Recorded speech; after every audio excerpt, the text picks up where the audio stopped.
Soy Alfredo Envid y soy el coordinador de una asociación que se llama Asociación de Medicinas Complementarias.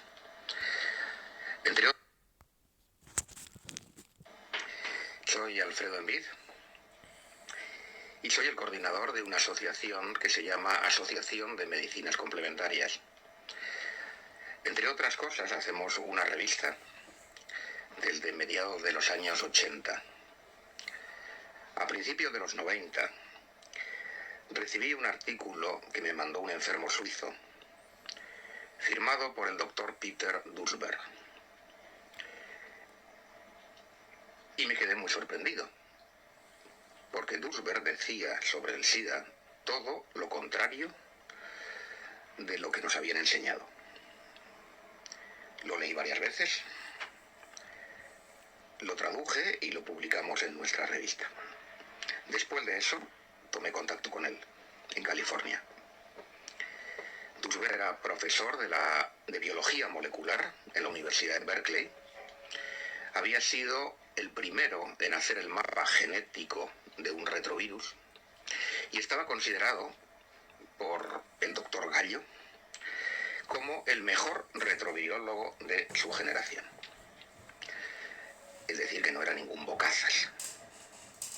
Tenía un currículum impresionante y había sido candidato incluso hasta al premio Nobel. Fue él, entre otras cosas, el que descubrió los genes del cáncer.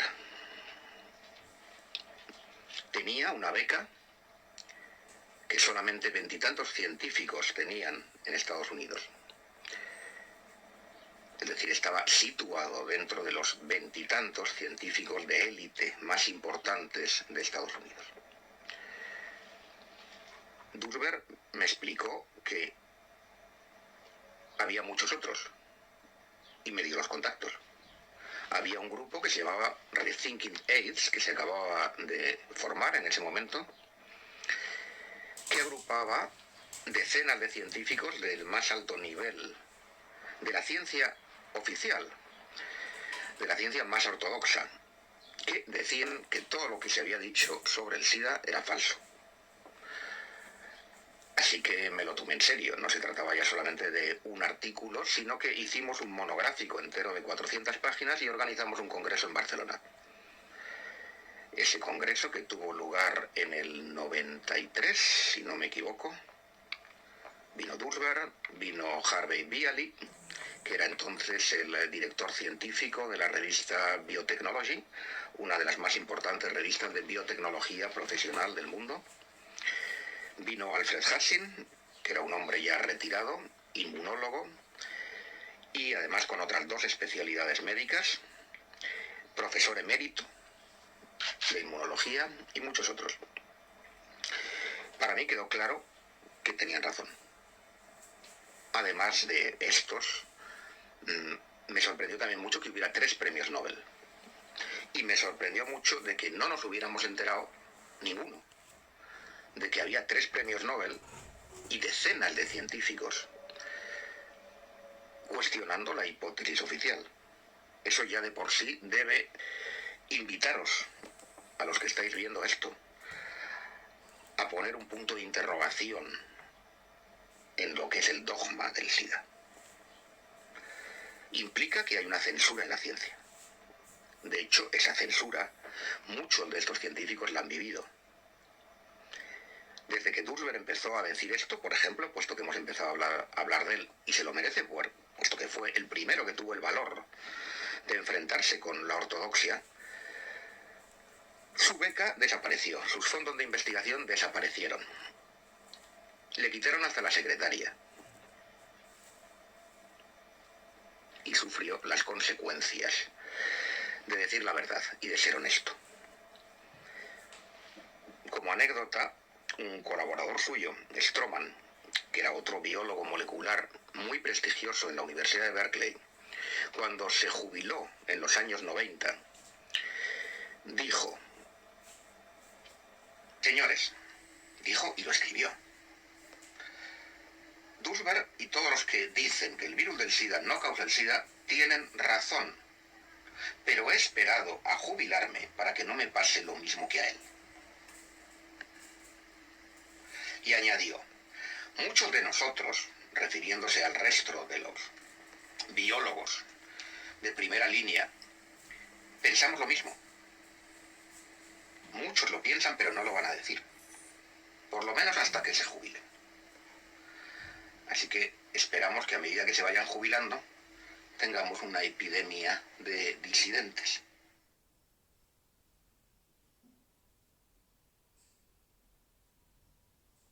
En realidad, todo el mundo piensa que esta cuestión del SIDA empezó en los años 80. A mi juicio empezó mucho antes. Empezó con el inicio de la investigación sobre los retrovirus. El llamado virus del SIDA es un retrovirus, una familia especial de virus.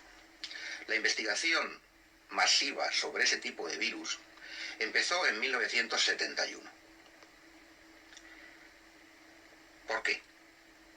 Porque de pronto un montón de científicos se dedican a investigar sobre una particular familia de retrovirus que hasta ahora no había recibido prácticamente ningún interés.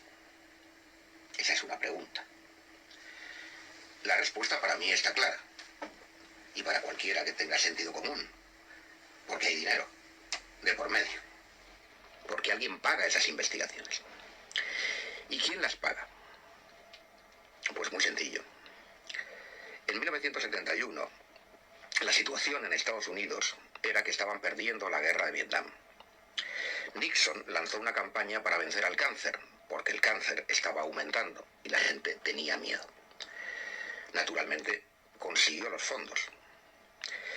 Así que los fondos fueron a su campaña para vencer al cáncer. Bueno, hasta aquí todo parece muy bien. Pero cuando se ve la letra pequeña, resulta que todo el dinero iba a ir para demostrar que un retrovirus causaba el cáncer. Es decir, para culpar a los virus o a alguna familia de virus de el aumento del cáncer y de la responsabilidad del cáncer. Esto es incuestionable, son hechos históricos de la investigación científica. ¿Por qué se escogió los retrovirus? ¿Por qué no otros? Ese es un punto clave. Los retrovirus no matan a las células que infectan.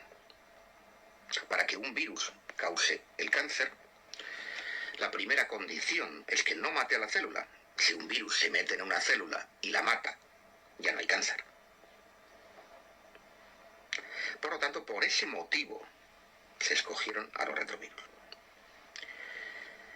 ¿Y qué sentido tenía dedicar todo el dinero a esto? Pregúntenselo. Tenía un sentido muy sencillo. Las investigaciones que apuntaban como origen del aumento del cáncer al aumento de la contaminación radiactiva y al aumento de la contaminación química eran cada vez más evidentes y, por supuesto, más incómodas para la industria. Así que había que desviar la atención. ¿Cuál es la forma de desviar la atención? Si investigas en que el cáncer es causado por la radioactividad o por la contaminación química, no vas a tener ni un dólar. Si investigas sobre los retrovirus, que es lo que nosotros queremos, tienes todo el dinero del mundo. Es perfecto. Desgraciadamente la ciencia funciona así, desde hace ya muchos años. Así que hubo un parón total en la investigación de los orígenes medioambientales del cáncer. Y decenas y centenares de científicos se dedicaron a gastarse el dinero, ese maná financiero que se les daba, para demostrar que el cáncer era causado por un virus. Estábamos en 1971, llegamos a 1980 y empiezan a aparecer en los años 80 los primeros casos que se etiquetan de SIDA. ¿Se había descubierto la causa del cáncer? ¿Se había descubierto que un virus fuera la causa del cáncer? No. ¿Se había curado el cáncer? No. Todo el programa, todo ese dinero había sido tirado a la basura, desde el punto de vista de los pacientes. Desde luego, desde el punto de vista de los intereses industriales, no. aparecen los primeros casos, que son todos enfermedades antiguas, sarcoma de Kaposi, neumonías por neumocistis, y los centros de control de enfermedades de Atlanta se frotan las manos. Y toda la investigación y todo el complejo industrial que se había dedicado a la investigación de los retrovirus como posibles causas del cáncer se reconvierte al SIDA.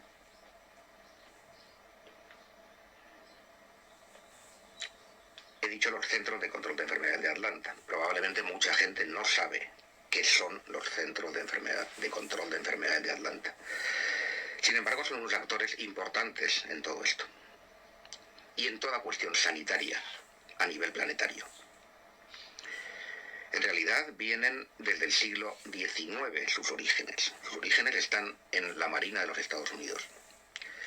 Los centros de control de enfermedades de Atlanta deciden a nivel planetario sobre la salud mundial. La gente piensa que es la Organización Mundial de la Salud, pero es mentira. Son ellos los que deciden. Tienen en sus antecedentes el haber organizado fraudes de epidemias desde principios de siglo. En el tema del SIDA han jugado un papel crucial. Los Centros de Control de Enfermedades de Atlanta además tienen una división secreta que es el Servicio de Inteligencia de Epidemias. Es una especie de CIA médica. Es importante conocerlo. También han jugado un papel importante, especialmente en el SIDA en el tercer mundo. En África, por ejemplo, las máximas autoridades de la Organización Mundial de la Salud en 1984, en Ginebra, reconocían que no había ninguna epidemia, que no había ningún problema. Meses más tarde, había una pandemia. Otra cuestión que hay que preguntarse: ¿cómo es posible que en cuestión de meses la opinión de la Organización Mundial de la Salud cambie? La respuesta es muy sencilla. Cambiaron a los responsables. Los cambiaron por agentes de los Centros de Control de Enfermedades de Atlanta. Eso en nuestras publicaciones está dicho con nombres y apellidos, fechas, frases, etc. En África se organizó, por ejemplo, McCormick, que no solamente pertenecía a los Centros de Control de Enfermedades de Atlanta, sino también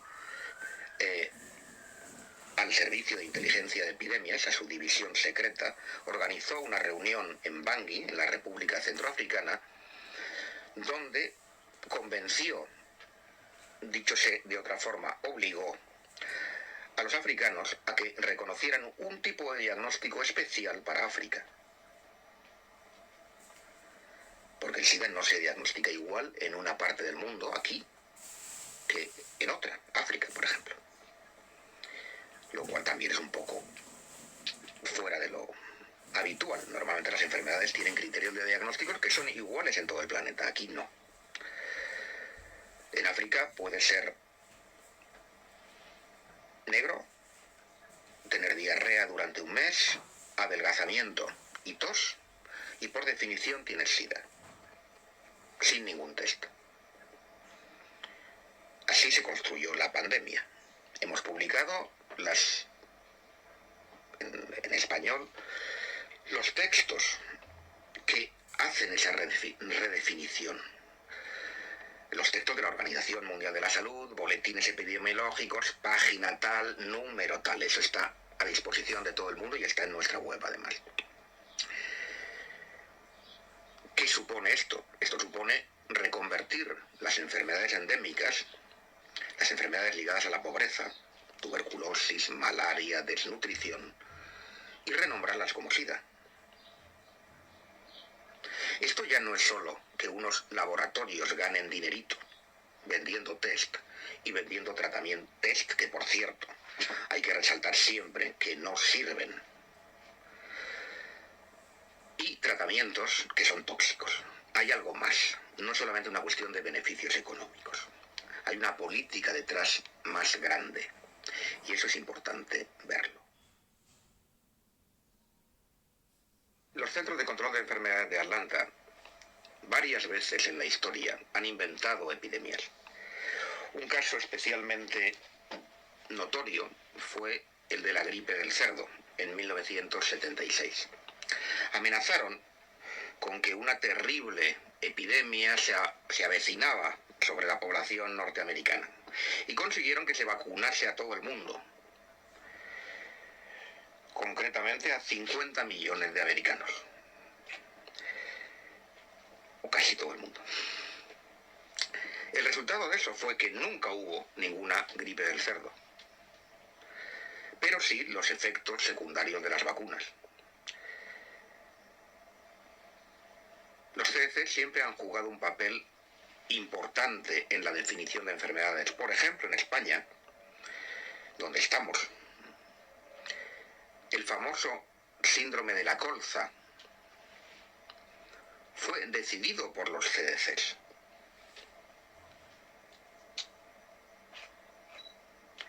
En realidad no era el aceite, era un pesticida de la multinacional Bayer, el que había provocado la catástrofe, con miles de muertos y decenas de miles de enfermos crónicos de por vida. Cuando llegaron los CDCs, quitaron todas las comisiones que había, que investigaban en otras líneas, que no fueran la del aceite, y decidieron que era el aceite. Y con eso nos quedamos. Es un ejemplo nacional, local, que da idea de la extensión del poder que tienen.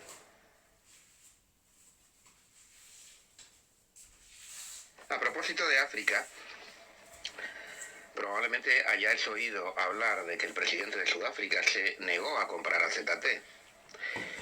Lo que tal vez no sepáis es quién intentó vendérselo. Fue el vicepresidente de los Estados Unidos, de la época, Al Gore. Al Gore tuvo una reunión con Becky e intentó venderle rebajado el AZT que los blancos ya no querían, porque la gente no es tonta. El AZT no dejó a nadie vivo de los que lo tomaron a las dosis iniciales. Así que es muy representativo, a mi juicio, que el presidente del país más poderoso del mundo se dedique a hacer de mercachifle de las multinacionales para vender medicamentos tóxicos que los blancos ya no quieren a los negros. Afortunadamente, Becky se informó y rechazó la oferta, lo cual le trajo bastantes problemas, por cierto.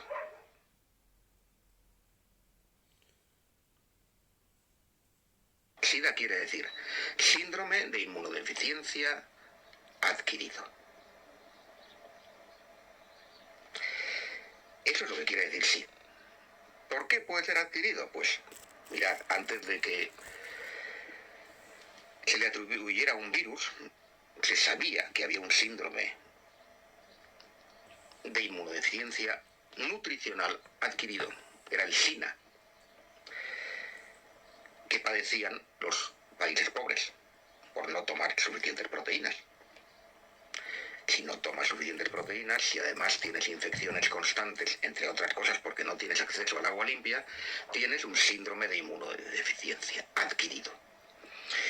Toda la gente que tomó AZT en la primera época tuvo un síndrome de inmunodeficiencia adquirido por tomar una droga tóxica e inmunosupresora a dosis altas, que era el AZT, que se había rechazado incluso para el tratamiento del cáncer, porque era demasiado tóxica, con cuentagotas. Pero a los enfermos de SIDA o a los seropositivos de la época se les podía dar con el grifo abierto.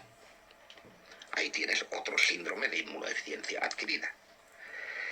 En Chernobyl se habla del SIDA de Chernobyl. La contaminación radiactiva produce inmunodeficiencia, entre otras cosas, no solo cánceres. Los soldados que volvieron de Vietnam, que habían sido contaminados con el agente naranja, y los propios vietnamitas tuvieron inmunodeficiencias, porque las dioxinas que contenía el agente naranja producen inmunodeficiencia. Todos son síndromes de inmunodeficiencias adquiridas. El SIDA ha existido siempre. Los heroinómanos, los cocainómanos, que toman drogas duras, y no solo inyectadas, sino también inhaladas, tienen y han tenido siempre síndromes de inmunodeficiencia. Si tú tomas mezclas de drogas, no duermes, no comes bien, acabarás teniendo, tu sistema inmunitario acabará claudicando, tarde o temprano, y tendrás una inmunodeficiencia. Tú y yo y cualquiera. ¿Y los homosexuales? Los homosexuales es otro problema, pero está ligado con este, porque los homosexuales que tuvieron SIDA inicialmente eran los máximos consumidores de drogas, y algunas en exclusiva, por ejemplo los poppers.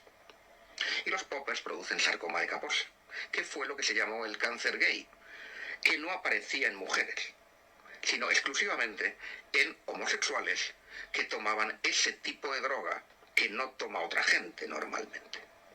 Tienes una buena prueba que de hecho no pasó desapercibido a los científicos con sentido común, y muchos inmediatamente se dieron cuenta de la relación que había entre los poppers y la epidemia de sarcoma de Kaposi que estaba viendo. Pero les dijeron que por ahí no. La hipótesis de las drogas se bloqueó totalmente. En resumen, tú estás preguntando por qué unos, por qué otros. En África está claro.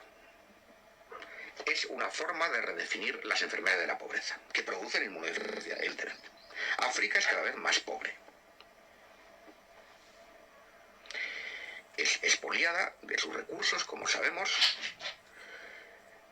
y eso hay que cubrirlo. Y además sobra gente, que ese es otro tema. En Occidente, las drogas legales e ilegales que producen inmunodeficiencia son responsables de la mayor parte de lo que se ha llamado SIDA. En resumen.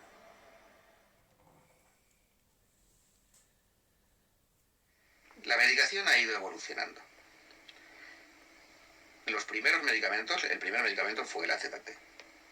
El AZT era quimioterapia para el cáncer, y así lo sacó el laboratorio Burroughs Wellcome, 30 años de que empezara a usarse para el SIDA. Entonces se consideró, no se le dio la autorización porque era súper tóxico. Cualquier quimioterapia para el cáncer todo el mundo sabe que es tóxica. El sistema inmunitario se va a la porra, los glóbulos rojos se van a la porra y tienes anemia, la mucosa intestinal se destruye, etcétera, etcétera. Pero este era todavía más, así que no se aceptó. Ni siquiera como se da la quimioterapia no se da en continuo, se da a dosis fraccionadas, se hacen análisis antes de cada ciclo. Aquí no, aquí se dio, usted tómelo ya de por vida, a dosis muy altas. Y como digo, no quedó nadie, se cargaron a todo el mundo. La medicación que se da ahora, los antirretrovirales de ese tipo, y el AZT incluso se sigue dando, pero a dosis mucho más pequeñas, se mezclan con otros medicamentos. Pero de cualquier modo, el problema no es el tratamiento, el problema es el diagnóstico.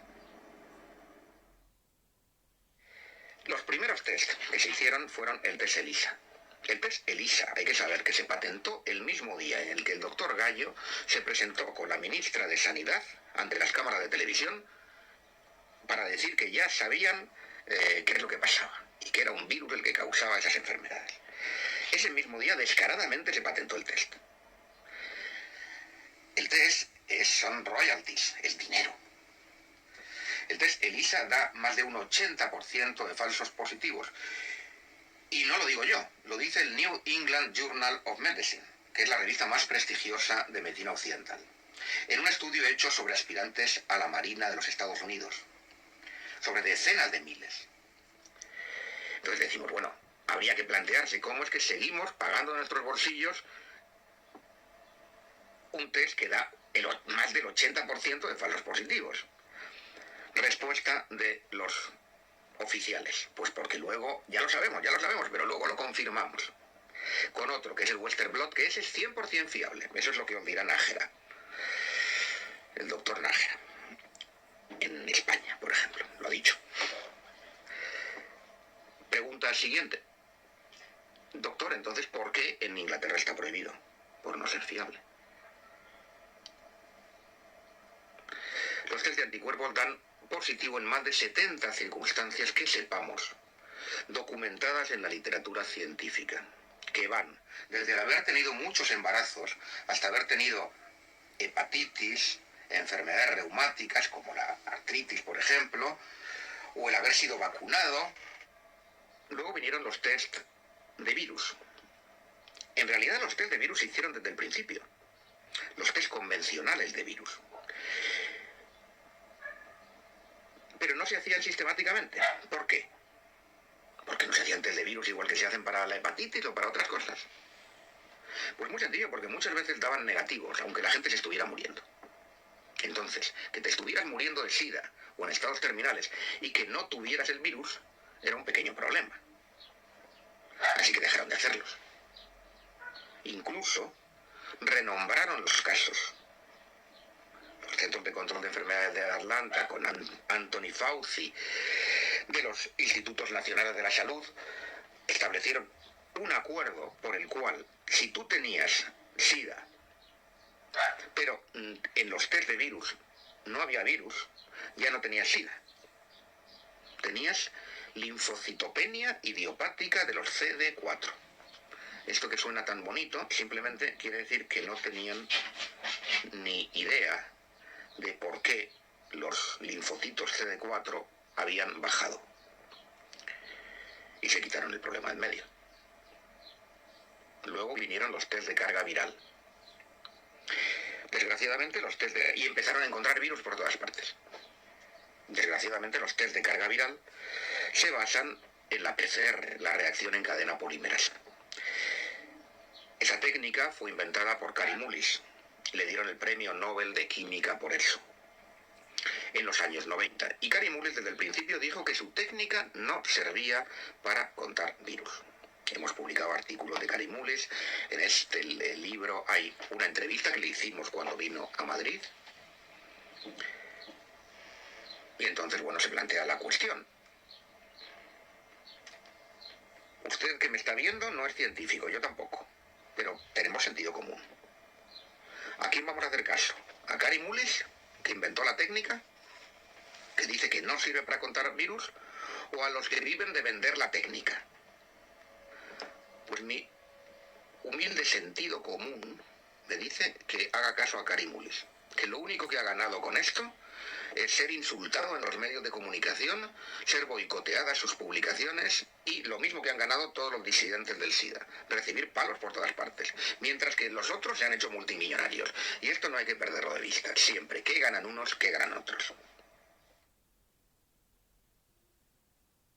Siempre hay muchos motivos de desesperanza cuando te enfrentas con un monstruo como es el sistema que controla la información médica y la información pública.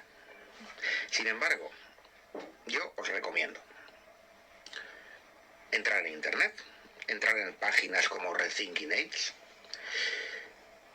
Os podéis pasar meses leyendo lo que hay en Rethinking AIDS, años, conociendo las opiniones de todos estos científicos de los que hablábamos.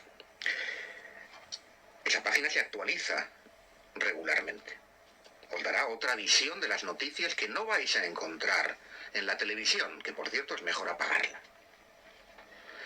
de por vida. Y haceros vuestros propios canales de noticias. Buscar quién documenta lo que dice y haceros vuestros propios canales. Esa es una página. Ahí tenéis las de otras asociaciones, por ejemplo, la de mi amigo, el catedrático de inmunología, Roberto Giraldo, que lo trajimos, le invitamos a venir y vino en el año 2002 para una contraconferencia que organizamos cuando se hizo la conferencia oficial del SIDA en Barcelona. De esa página, de la página de Roberto Giraldo, que tiene muchos artículos en español, podéis saltar a un montón de páginas en español. Realmente el volumen de información disidente disponible es creciente. Aunque aparentemente no se vea. Evidentemente la censura en los medios de comunicación es férrea. Hay temas que no se pueden tocar. Esto no se puede tocar. No se puede tocar, mucho peor que esto, el tema de la contaminación radiactiva de las nuevas guerras. Y lo hacen muy bien. Lo hacen muy bien, pero gracias a Internet y gracias a un trabajo que muchos disidentes están llevando a cabo, mucho más inmediato, de hablar con sus amigos, de organizar cosas en los barrios o pequeñas conferencias en asociaciones, se va difundiendo. Además tenemos una ventaja, y es que nosotros no tenemos nada que perder sobre ellos. Mi opinión es que cualquiera que proponga una curación del SIDA es un farsante. Y los farsantes los hay en la medicina oficial y en la medicina alternativa, desgraciadamente.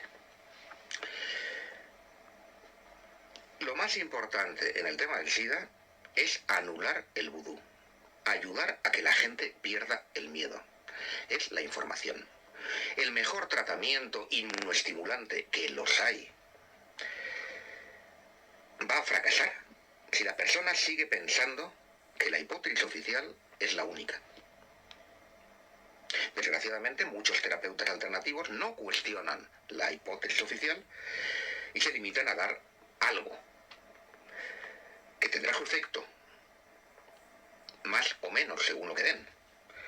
Es evidente que los antioxidantes ayudan, es evidente que hay plantas que estimulan el sistema inmunitario, es evidente que la acupuntura estimula el sistema inmunitario, etcétera, etcétera. Las alternativas son múltiples y simplemente la relajación estimula el sistema inmunitario. Pero si no tienen el valor de hacer lo que deben hacer, desde mi punto de vista, van a fracasar. Lo que tienen que hacer es ayudar a que la persona tenga otra información. Eso me parece el punto fundamental de cualquier terapéutica. Mi opinión es que ni siquiera hay que analizar el motivo. Lo hacemos habitualmente, de por qué una persona va a ser positivo, porque cuando decimos que hay 70 circunstancias conocidas, publicadas, una lista famosa con referencias bibliográficas, la mayor parte de ellas no todas, de la literatura más oficial, eso no quiere decir que sean todas las situaciones. Hombre, yo siempre pregunto, por ejemplo, si has tenido una hepatitis, si has tenido alguna enfermedad autoinmune, etcétera. Pero esa lista no es todo. Probablemente hay muchas más cosas que no sabemos.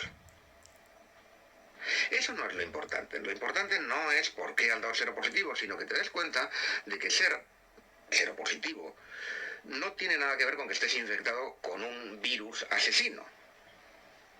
Y mucho más con que estés condenado a muerte. Eso es lo importante que hay que transmitirle, a mi juicio, a los seropositivos. Y que, de nuevo, es lo mismo que a nosotros. Es la información. Y que ellos mismos se hagan su opinión. Yo siempre les digo, no me hagas caso a mí, ni hagas caso al médico oficial. Hazte tu propia opinión. Hay que anular el vudú. El vudú produce miedo. Está demostrado que los linfocitos T caen en picado con el simple anuncio de la seropositividad. El simple anuncio de la seropositividad ya hace que tu sistema inmunitario baje. Y de hecho, hay trabajos de Anthony Fauci de los años 70, de los que no se habla nunca, donde se demostraba que un estrés hacía descender los linfocitos T4 concretamente, que no son el sistema inmunitario, esa es otra cuestión. No os centréis en las cifras de T4. Los T4 en inglés se llaman helpers, ayudantes, por algo. No son los directores de orquesta como lo plantean panfletos oficiales financiados con el dinero de los bancos. En resumen, la información de nuevo. Anular el miedo. Ese es el tratamiento fundamental. Yo hay mucha gente que es seropositiva que no la trato. Le enseño a relajarse, le doy otra información y me pongo a su disposición para aclararle las dudas que pueda aclararle. Cuando organizamos la contraconferencia a la conferencia oficial de Barcelona en el 2002, conseguí la lista de las asociaciones que sponsorizaban la conferencia. Esto es importante, porque quien paga tiene algún interés en la conferencia oficial. Nos encontramos los habituales laboratorios farmacéuticos, muchos de ellos ligados a la industria del SIDA. Pero también nos encontramos otras instituciones que tal vez no conozcáis. Por ejemplo, nos encontramos a los Centros de Control de Enfermedades de Atlanta. Nos encontramos a los Institutos Nacionales de la Salud americanos, el NIH. Esto también es fácilmente comprensible porque han jugado un papel muy importante en la difusión de la hipótesis oficial del SIDA y tienen directos intereses. Pero luego había otras asociaciones que aparentemente no los deberían de tener. Por ejemplo, el Population Council. Por ejemplo, USAID. Por ejemplo, el IPPF, que es la Federación Internacional de Planificación Familiar. Sale de las asociaciones de eugenesia americanas. El primer Congreso Internacional de Eugenesia se celebra en 1912 en Londres, no en Berlín, en Londres. El segundo en 1921 en Nueva York. El tercero, otra vez en Nueva York, y es presidido por el doctor Ernest Rudin, un nazi que fue uno de los artífices del genocidio nazi. La idea que mantienen es que hay una raza pura y hay que preservarla. De ahí sale